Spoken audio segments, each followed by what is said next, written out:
Now, contemplation of Dhammas. In the Vibhanga, there's only 5 hindrances and 7 awakening factors. In the Dhammaskanda, extra sense bases. In the Sariputta extra the 4 Noble Truths. Pali, Satipatthana, extra 5 aggregates. So it seems to be getting more and more. And then Nenju Jing has got only 3, no aggregates, no Noble Truths. Ekayana has got 5 hindrances, 7 awakening factors, and 4 jhanas. Prajnaparamita doesn't have anything. So here again, the 5 hindrances seems to be the most popular, and the 7 awakening factors. Yeah, so although he did not include the 5 aggregates and the 6 sense bases in his Satipatthana Mula, one cannot deny that these 2 are central to the Buddha's teaching. And you can find so many suttas in the Khandha Samyutta and Salayatana Samyutta where the Buddha stresses that one should contemplate them in terms of anicca, dukkha, anatta, again and again. So maybe it's the redactors or the compilers of the suttas, they decided to compile everything together, make it into a composite, get from here and there, and compile everything to make it into the Satipatthana Sutta that we have right now. Comparing the refrain, internal, external, tribulations, arising, vanishing, knowledge, independence, arahantship. In the Vibhanga, there's only internal, external. In the Dhammaskanda, only internal, external, and tribulations. Sariputta Dharma, it's got almost everything except arahantship. Pali Satipatthana has got everything except tribulations and arahantship. And the Nenju Jing has got only 2, internal, external, and knowledge. So no vipassana. Vipassana only occurs for Sariputta Dharma and the Pali Satipatthana. Yeah, also for Ekayana. Interestingly, there's the Mahayana. And Ekayana has got many elements there. It's got knowledge, it's got independence, and surprisingly also arahantship, because they belong to the Mahasanghika. One would think that they wouldn't include arahantship there. Then Prajnaparamita has got internal, external, plus independence. Okay, so from here we can see that internal and external is common to everyone. And knowledge is not really common to everyone. It's only 1, 2, 3, 4 out of 7, but he still put that in his Satipatthana Mula, and including independence. Now, just for the sake of, for you to know, tribulations, there's a lot of reflections going on. There's tribulations here. There's a lot of reflections going on in this tribulations, and the end of each anupasana, which means kaya anupasana, vedana anupasana, citta anupasana, and dhamma anupasana. Not at the end of each exercise, but at the end of each anupasana, this is the reflection that is done in these 2 traditions. He observes and contemplates all their many tribulations, namely this body is like this body, feeling, mind, Dhamma, is like a sickness, like a boil, like a dart, troublesome, impermanent, suffering, empty, not self, changing, wearisome, a great entanglement. It is of a nature to be lost and to decay, rapidly and incessantly becoming weak, not enduring. It cannot be relied on or trusted. It is of a nature to change and decay. We have a somewhat similar sort of contemplation that was encouraged by the Buddha to be found in the Anguttara Nikaya. Actually, in several places. What I can remember is one called Jhana Sutta. In this Jhana Sutta, the Buddha said that dependent on the first jhana, I say, can there be the destruction of the cankers. Then he went on to include all the other attainments, dependent on the second jhana, third jhana, fourth jhana, dependent on the first ayatana, second ayatana, third ayatana, fourth ayatana, dependent on the fifth ayatana. You know what's the fifth ayatana? Nirodha Samapatti. I say there is the destruction of the canker. And then he went on to describe, now how is it, monks? What do I mean when I say, depending on the first jhana, there can be the destruction of the cankers? Well, the Buddha says, first a monk develops the jhanas, attains the jhana, the first jhana, and then he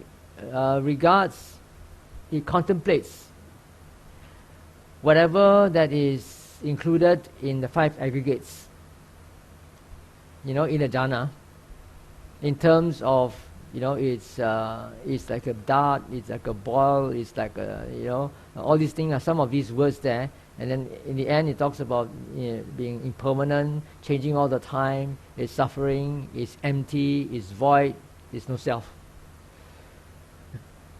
And then after reflecting, looking or viewing or contemplating the 5, anything that is included in the 5 aggregates in the jhana, then he inclines his mind towards the deathless, to nibbana. In comparison to all these things about the 5 khandhas, he says this is sublime, this is peaceful.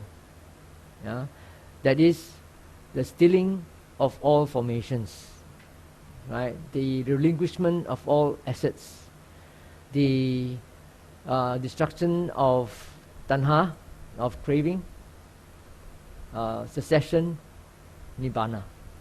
After he inclined his mind towards that, then the Buddha says he could achieve arahantship, or if there is some sort of clinging to the Dhamma, then he can become an anagami. Alright?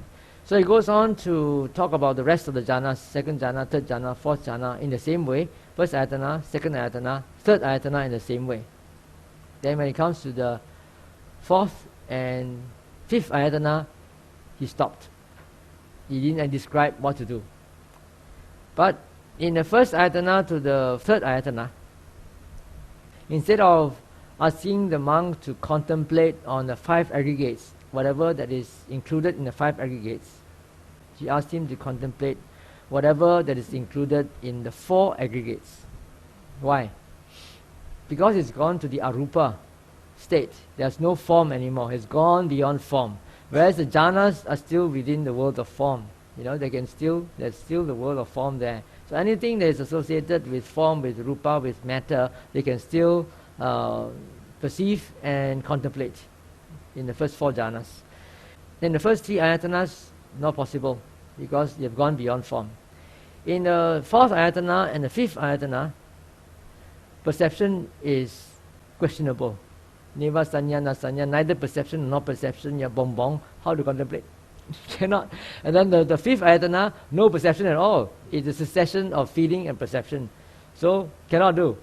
And yet, the Buddha says that they can still, depending on these 2, there can still be the destruction of the cankers. That means the attainment of arahantship. And so what he said is, I say that those monks who are skilled in attaining and emerging from these 2 attainments, they will properly describe how it works. They will properly describe how it works. He did not describe. Which means to say they cannot do any contemplation, but somehow they also get the awakening. They get the final goal. All right. So just to show you that, these tribulations, part of these tribulations can also be found in the Anguttara Nikaya for people, for yogis who have entered the jhanas, who have attained the jhanas and the ayatanas. This is translation by Bhikkhu Sujato. Okay, so let's look at its structure of the Satipatthana Mula. It starts with his proclamation and definition. And his definition is repeated contemplation of body as body, feelings as feelings, mind as mind, Dhammas as Dhammas.